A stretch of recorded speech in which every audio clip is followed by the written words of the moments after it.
मोक्षदा एकादशी व्रत मार्गशीर्ष माह के शुक्ल पक्ष में आने वाली एकादशी को हम मोक्षदा एकादशी के नाम से जानते हैं। एकादशी का यह व्रत उपासक और उपासक के पूर्वजों यानी पितरों को मोक्ष प्रदान करने वाला है। एकादशी के दिन भगवान विष्णु की अर्चना करनी चाहिए। मोक्षदा एकादशी व्रत कथा गोकुल नाम के नगर में वेखानस नाम का एक राजा राज्य करता था। उसके राज्य में चारों वेदों को जानने वाले विद्वान ब्राह्मण भी रहते थे। वह राजा अपनी प्रजा का पुत्र व्रत पालन करता था। एक बार रात्रि में राजा ने एक स्वप्न देखा कि उसके पिता नरक में हैं। उसे बड़ा आश्चर्य हुआ। प्रातःकाल होते ही वह ब्राह्मणों के पास गया और अपने स्वप्न का वृतांत ब्राह्मणों को सुनाया और कहा, हे ब्राह्मणों, मैंने अपने पिता को नरक यातना भोगते देखा। उन्होंने मुझसे कहा, हे पुत्र, मैं नरक यातना में हूं, यहां से तुम मुझे मुक्त कराओ। जब से मैंने अपने पिता के ये वचन सुने तब से मैं बहुत बेचैन हूं। मेरे चित्त में बहुत अशांति है। मुझे इस राज्य, धन, पुत्र, स्त्री, हाथी, घोड़े आदि में सुख प्रतीत नहीं हो रहा है। अतः मेरा शारीरिक और मानसिक शांति हेतु मुझे उपाय बताओ। राजा ने कहा, हे ब्राह्मण देवताओं, इस दुख के कारण मैं बहुत परेशान हूं।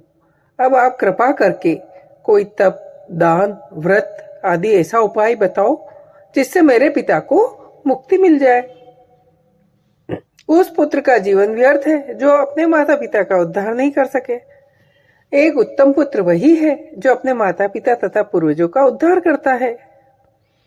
ब्राह्मणों ने कहा, हे राजन, यहाँ पास में ही भूत, भविष्य, वर्तमान के ज्ञाता पर्वत ऋषि का आश्रम है।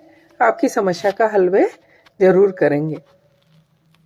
ऐसा सुनकर राजा मुनि के आश्रम पर पहुंचे।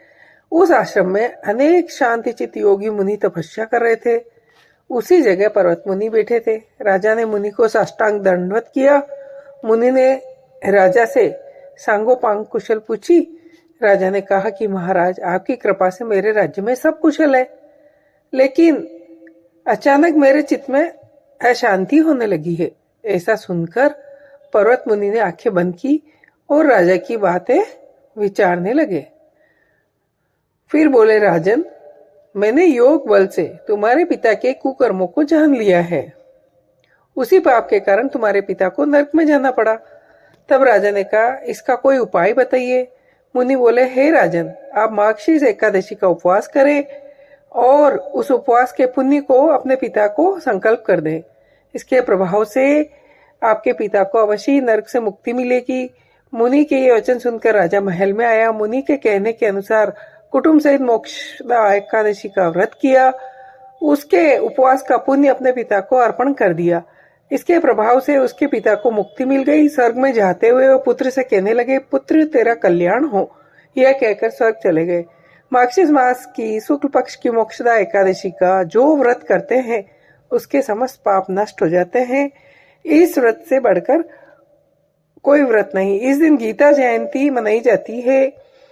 साथ ही इस एकादशी को धनु मास की एकादशी भी कहते हैं। इस दिन से गीता पाठ का अनुष्ठान प्रारंभ करें और इस दिन हो सके तो गीता के 11वें अध्याय का अवश्य पाठ करना चाहिए। जय हो। मोक्षदा एकादशी व्रत मार्गशीर्ष माह के शुक्ल